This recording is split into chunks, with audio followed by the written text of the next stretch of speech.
cimetière à ciel ouvert. Situé dans la chaîne de l'Himalaya, l'Everest est connu comme étant le plus haut sommet du monde, avec une altitude établie à 8848 mètres. Son ascension fait rêver grand nombre d'alpinistes depuis bien longtemps. Mais il ne faut pas se fier aux apparences, car même si la montagne paraît belle et calme sur les photos, l'envers du décor est bien plus morbide. Il est logique de se dire que l'ascension du plus haut sommet du monde est dangereuse. Mais tous ces morts qui s'accumulent d'année en année, que deviennent-ils? Ils sont simplement laissés là, figés dans la neige de l'Everest, qui devient leur éternel cimetière à ciel ouvert. Malheureusement, les approches de ces défunts alpinistes ne peuvent pas récupérer les corps à cause des dangers que cela représenterait de les rapatrier. En effet, au-delà des 7900 mètres d'altitude, la montagne est appelée la zone de mort. Car là-bas, le taux d'oxygène est 3 fois inférieur à la normale. Il est impossible de secourir un blessé dans ces conditions, sans y laisser sa propre vie. Alors, en cas d'accident, les victimes restent simplement sur place, pour toujours. Depuis 1920, plusieurs centaines de gens ont péri en voulant gravir le mont. La plupart de ces cadavres ne peuvent même pas être déplacés à cause du gel qui les maintient collés à la roche, là où certains d'autres sont tout bonnement ensevelis sous plusieurs mètres de neige. Ironiquement, ce sont les dépouilles de ces personnes qui ont donné leur vie pour l'Everest qui servent aujourd'hui de repère visuel aux alpinistes qui passent devant elles.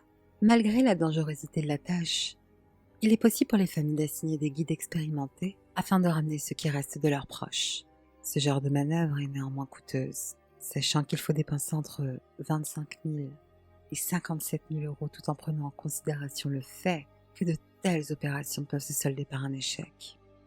À titre d'exemple, en 1984, lorsque la police népalaise a voulu faire redescendre le corps de l'Allemande Anne-Laure Schmatz, le lieutenant Yogendra Bahadur Thapa ainsi que le Sherpa Ang Dorje sont morts, en essayant en vain de ramener la dépouille. Schmatz, qui était par ailleurs la 4e femme à atteindre le sommet, est tragiquement devenue la première personne de nationalité allemande à périr sur l'Everest. Parmi toutes ces victimes, certaines sont devenues des symboles du manque de solidarité dont les alpinistes peuvent faire preuve entre eux, à l'instar de Green Boots.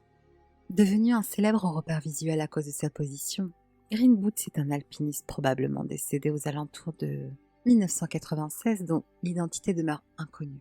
Son surnom de Green Boots lui a été attribué à cause des épaisses chaussures vertes toujours visibles à ses pieds, la cavité dans laquelle il se trouve ayant par ailleurs été affublée du même surnom. Même si un grimpeur ne doit pas risquer sa vie pour en secourir un autre dans des conditions dangereuses, de plus en plus d'expéditions abandonnent à une mort certaine des personnes qui auraient, d'après des spécialistes, pu être sauvées malgré les conditions.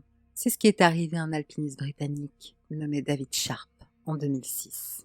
Le 14 mai 2006, une première expédition s'en va vers le sommet, aux alentours de minuit.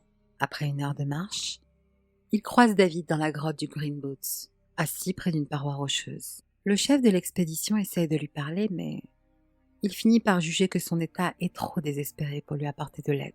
L'ensemble du groupe part alors, comme si de rien n'était, en contournant David pour passer. 1 demi-heure plus tard, une expédition turque croise elle aussi David. Mais là encore, personne ne l'aide. Entre le 14 et le 15 mai, une 40aine d'alpinistes passent devant lui. Certains disent ne pas l'avoir vu. D'autres affirment l'avoir photographié en pensant qu'il s'agissait de Green Boots. Et d'autres encore répondent d'avoir jugé qu'il était en trop mauvais état pour pouvoir lui apporter de l'aide. Dans la matinée du 15 mai, l'alpiniste libanais Maxime Chaya et son Sherpa s'arrêtent devant David, alors qu'ils sont en train de redescendre. Ils essayent de le faire respirer avec une bouteille d'oxygène et contactent le camp de base pour alerter les secours. Mais ces derniers répondent que, d'après leur description, son état a l'air trop avancé pour qu'envoyer de l'aide soit réellement judicieux. N'ayant plus que 90 minutes d'oxygène, l'alpiniste décide de réciter une prière avant de s'en aller. Un peu plus tard, l'expédition turque passe de nouveau devant David en redescendant, car l'un de ses membres est atteint d'un mal des montagnes. Mais cette fois encore, ils ignorent l'homme. Quelque temps après, une autre alpiniste accompagnée de son Sherpa passe à son tour devant l'homme et demande à s'arrêter pour essayer de relier une bouteille d'oxygène à son régulateur.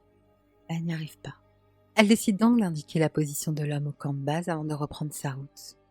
Vers la fin de la matinée, une équipe de Sherpa parvient à lui procurer un peu d'oxygène et après l'avoir questionné, ils obtiennent une réponse de sa part. « Mon nom est David Sharp et je fais partie d'Asana Trekking. Il se rend alors compte qu'il est malheureusement incapable de se tenir debout seul. Il l'installe donc au soleil avant de le laisser sur place. Le 16 mai, une équipe coréenne s'arrête près de lui et signale par la radio que le grimpeur aux bottes rouges signalé plusieurs fois vient de décéder. Cette affaire a fait beaucoup de bruit dans la communauté des alpinistes, blâmant les grimpeurs qui sont passés devant lui sans l'avoir aidé. Maxime Chaya, lui, a blâmé David Sharp d'être parti en solitaire avec une réserve d'oxygène visiblement trop faible, alors qu'il était censé être expérimenté.